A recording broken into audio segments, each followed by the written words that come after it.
Hello everyone, welcome back to Spotter Jutting. I am your host, Ben, amateur call sign K0BJJ. Today we're going to be talking about a subject that's probably going to get onto some nerves. And no, that's not why I'm doing it. This is a subject that has been troubling me for some time and I wanted to address with you all, and I just figured it was time. What is killing ham radio? Show notes. What is killing ham radio? Right there. First line on that show note. I want to show you something. In fact, have you heard anything other than me talk during this? This is my bow fang. Currently set to a 2-meter repeater. There's no traffic on it. I've been monitoring this repeater since 7 a.m. I've had one conversation. A conversation that normally would not happen. Because normally nobody's monitoring the repeater. That being said, we are killing ham radio.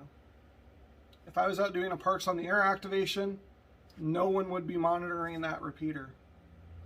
We got a brand new tech that just got his license yesterday, came in to get on that repeater and said, this is such and such. No one would be there to answer him. So he read about ham radio, he researched ham radio. This is a community that's inclusive, that accepts everyone, and nobody is on the local repeater to answer. So we are what's killing ham radio.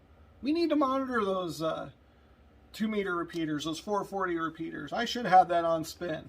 The fact of the matter is the repeater that's on there that I'm monitoring is the only one my radio can reach from my house, anywhere in the house. So you're saying to me, yeah, I'm sitting there in the basement. I could kerchunk. No, on my luck, I kerchunk right now, someone's going to come back to me. Odds are probably not.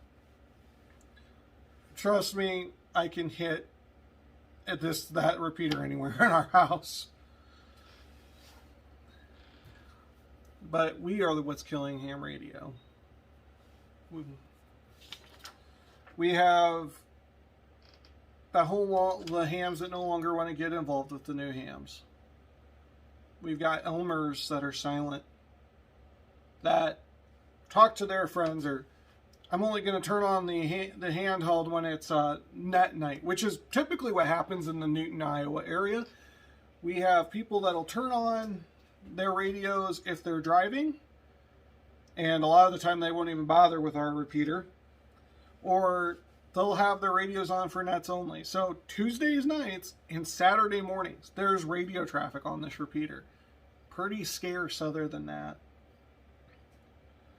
And then we have the, what I'm designating the gnomes, which are the old-timers that decide to bully new people, or bully people that get in their way, versus give them courtesy and cradle them. And you know who you are. You're the ones that, have been on the same HF frequency for the past 40 years, having a net, but then, a 1-year general like me comes in, and I'm going to set up a Parks on the Air activation because I called out 4 times, is this frequency in use? And it wasn't in use, so I'm going to use it. And I'm activating for 2 hours on that frequency, and now I'm about ready to interfere with your net time, which I had no idea it was your net time. So instead of going on there and like, hey, K0BJJ, can you relocate to another frequency? Here in about 10 minutes, we're going to have a net come up, and, this net's been here for the past 40 years. Someone comes at me like that, I'm like, oh, I'm sorry, I didn't mean to interfere. I will gladly go somewhere else. Instead, you get people that sit there and they'll pound the auto tuner. So you hear on there is, ee, and it blares out, and they try to push you off that way. I can tell you this, and if you are guilty of doing this, if you ever do that to me, I'm going to call CQ until you leave. I don't care if I make another contact. At that point, you're willfully interfering with me. I am going to call CQ until you leave. Because normally by that time, I've already activated the park and I'm just going for more. So if you want me to leave that frequency, don't be a gnome. Don't be a grumpy old garden gnome. Get on there, be polite. If you hear someone, within a K or two that's bleeding over to your frequency, move up to them. Hey, we're having a net 1 or 2K down. This net's been here forever. Can you move up a K, or can you move, up or down a K or two? Otherwise, we're going to be interfering with each other. It's going to interrupt you. It's going to interrupt me. Be polite. Instead, we got these grumpy old men. We got these people that think they own the ham bands that sit there. They'll yell at you. They'll either jump on you'll hit their auto tuner until trying to make you leave. They'll jump on there and they'll lecture you. K0LWC did a video about that almost a year ago about how he got his butt chewed while he was just playing radio. He had no clue he was interfering with the net. The gnomes like that is what's chasing people away. Because if I had that every day, I would turn my radio off, I would pack my stuff away, and I would be gone. And you're thinking, oh, you're just one person. Okay, well, I'm just one person, but if you do that to one person a day for 365 days a year, that's 365 hams that you just chased away. Oh, wait, you're 85 years old and you are in poor health, so you're probably not going to be here on this earth much longer. Anyway, congratulations, you just killed the hobby. Because if there's no one there to take your place, why bother? We're about growing and expanding this hobby. We need to be thinking about the future. And it's not just me, the 30-somethings, the 40-somethings, the 20-somethings that need to be thinking about the future. This is a vital service. And we need to think about that. JFK said, ask not what can your country can do for you, but what you can do for your country. Here we are. We're ham radio operators. When the power goes off, when the cell phone networks fail, when internet goes to heck, we're communicating. Can you think of a more viable service to your country? This whole world works on communication, and I can relay a message anywhere in the world depending on how the bands are. Which brings me to another point. We have a lack of people wanting to serve. We have a lack of people wanting to mentor, let alone we have a lack of people wanting to serve. Get involved with Aries, with Races, with all these other Mars. Get involved with all these other radio groups and be a service to your community. No, I'm not going to ask the 80, 90-year-old vet who served his country in 3 wars and 7 armed conflicts. They've done their part. It's up to us. I am the emergency coordinator for Jasper County, Iowa. You know what I need now more than anything else? I need people.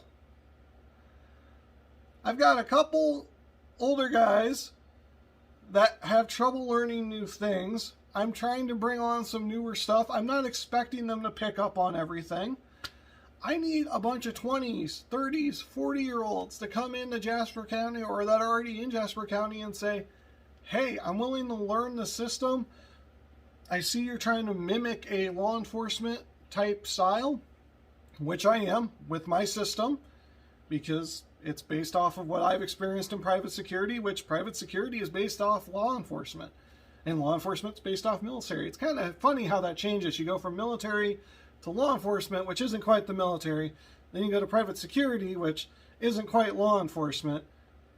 And then you have Aries, which is not quite private security, not quite law enforcement, not quite emergency management, but we can pool and make our systems extremely integratable, and we can do stuff similar, just not to the extent of the other, if that makes sense. And I need a bunch of people, honestly, from what I've told the state section manager, I need a bunch of kids. I need a bunch of juniors and seniors in high school. I need a bunch of kids that just graduated high school.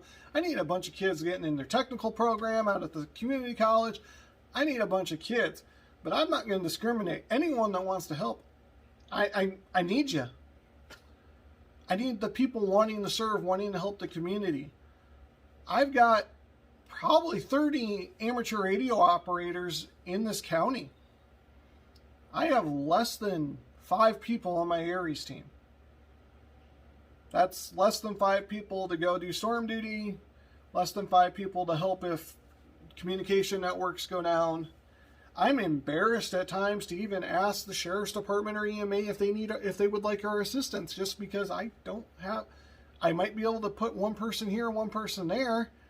I mean, I guess that helps them, but we just need people with a want to give back to their country, want to give back to their community, make their community a better place. What we need is a bunch of people that actually want to care about each other. Now, I'm part of some very good Discords, and I'll link them below, or at least mention them here. The Clubhouse and the Toads, I'm going to give you guys a giant shout out. Smoking Ape, all the YouTubers on Toads, and the Clubhouse. You guys, you are nothing but help. But those communities, Ham Radio Crash Course is another one. Those communities are kind of a rare breed from what I've noticed. We need more people willing to train other people, willing to learn, willing to serve. I can go on those Discords and ask anything, and I've got at least 5 people willing to help. I can't do that on the local repeaters. I might hunt down 5 people and get 2 people to answer. So that might just be an Iowa thing. That might just be a central Iowa thing, but it's a crying shame. It's a real crying shame. Now, I will say this about the Aries teams in Iowa, at least from the ECs I've had contact with in the state section management, everyone's willing to help out each other. I've been in communication with several other ECs about recruiting and stuff, bouncing ideas, and it's awesome. But my local exposure here has been horse crud.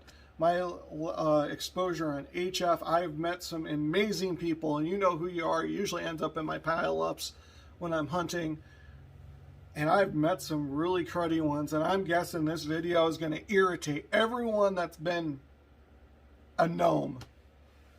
I had to come up with a name because the name I wanted to use for was not appropriate.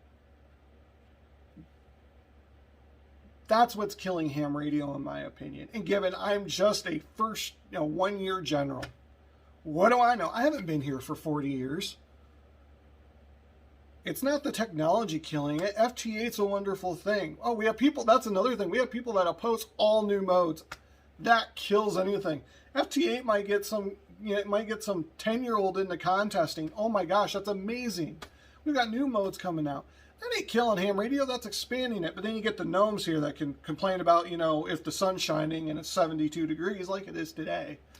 The only reason why I'm not doing a park activation today is because I've got other stuff to do. I've got other commitments that I need to follow up on. So I thought I'd give you guys this video instead that doesn't take an entire day to, going out to the park and activating. Don't get me wrong, I love doing that. I just got work to do around the house that I need to get done. I'm done rambling, guys. Let me know what you think below. If you agree with me, if you don't, if you think there's more reasons than this why ham radio is getting killed. From my observation point, we got a ton of people coming in, but we've got a lot of bad eggs too. And those bad eggs are chasing away a good number. Not a lot, but a good number of people that we could have in this hobby. Let me know if you agree. If you don't, I look forward to interacting with you in the comments. Until then, I'm going to get off the soapbox, guys. There's someone on the repeater.